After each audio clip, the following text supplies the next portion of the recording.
What's up, everybody? Derek Anderson, the DA. Well, look, Deadline finally admits it. They finally admit that, yeah, the Little Mermaid is in trouble, okay? And it takes them a long time, unfortunately, because there's such shills and hacks over there with the mainstream media that they never want to admit that Disney screwed up. Disney is in trouble. They don't ever want to admit it. Well, finally, they are forced to admit it. As you can see with this headline on Deadline, the Little Mermaid is swimming against strong tides at the overseas box office, leaving break even in question. Yeah, I think this is not going to break even, okay? There's no doubt about that. But let's go ahead and read what they got to say.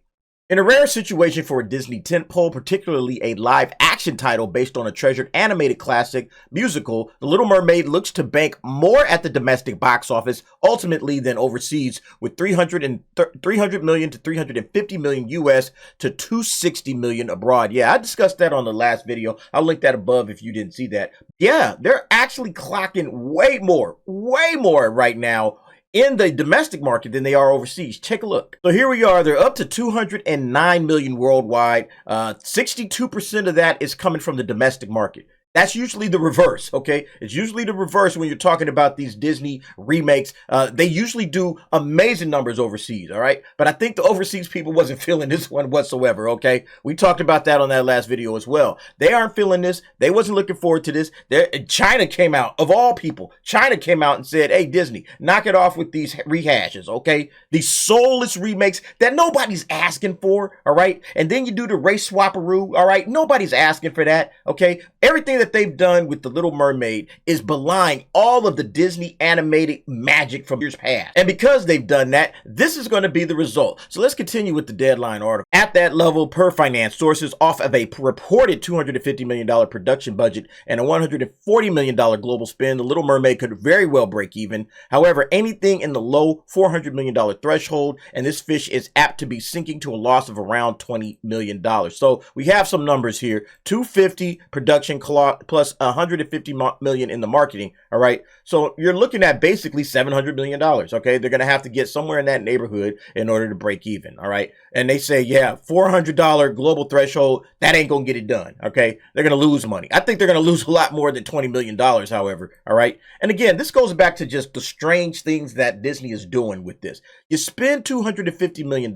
There's no way that you're doing this to only make about 700, 800 million. Okay. So to me, anything other than $1 billion is truly a L for Disney. All right. Maybe if you get to 900 million, you're doing all right. All right. But you didn't spend $250 million to just barely break even. That's not why they spent this amount of money. Okay. They expected big numbers out of this particular property. They expected this thing to do on the 1.2, 3, 4 billion range. That's where they expected this movie to go. The Little Mermaid is not going to get anywhere close to that. All right. They're not going to get anywhere close to that unless they do amazing numbers overseas. And it doesn't look like they're going to do them.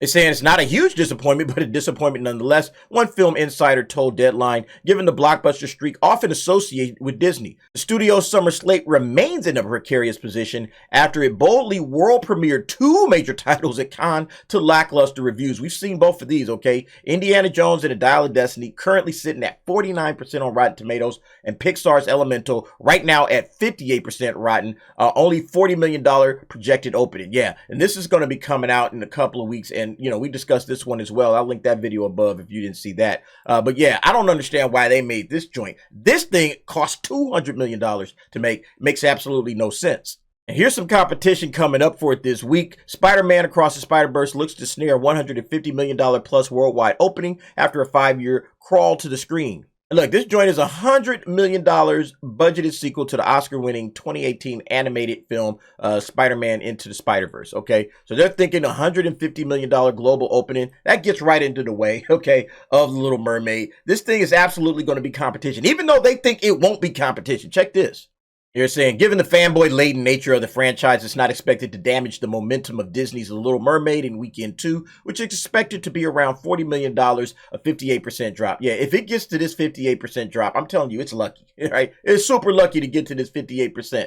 $40 million, I'm not seeing that, okay? I'm not seeing that, but we'll have to see. I mean, again, this could be major problems for Disney, all right? Because it's looking like Indiana Jones and the Dial of Destiny is going to be a 100% sure flop. That's going to be a flop. They spent way too much money, up in the $300 million range, not including the marketing costs. That thing is going to be a humongous flop in terms of how much it's going to do in the box office and getting its money back, all right? And then you're also looking at Elemental, all right? That thing's only going to open up to $40 million.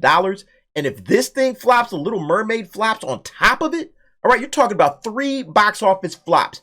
Bam, bam, bam for Disney in the same summer, all right? Think about that just for a moment, okay? Well, they have 3 box office flops in the same summer. I'm starting to think they're going to have those, okay? Indiana Jones is going to be a flop, all right? If this thing doesn't make somewhere in the neighborhood of $1.2 to $1.3 billion, there's no way it gets its money back, all right? So again, Disney is just looking at flop central coming down the line, all right? And you have to wonder, is this going to change what they're doing, okay? These rehashes, okay? Dragging old Harrison Ford out of the retirement home to throw him in an Indiana Jones film, an action-adventure film that young people get excited for. Nobody wants to see an old man running around the jungle. I'm sorry, that's just not the way this thing works, okay? And then Elemental, who the hell was asking for Elemental, all right? Disney has a content problem in a big, big way, all right? And we're seeing it unfold right before our very eyes this summer. I'm not sure how this all is going to shake out, but you guys let me know what you think. Go ahead, jump down in the comments. Give me your thoughts and your opinions on that. Thanks for watching. See you next time.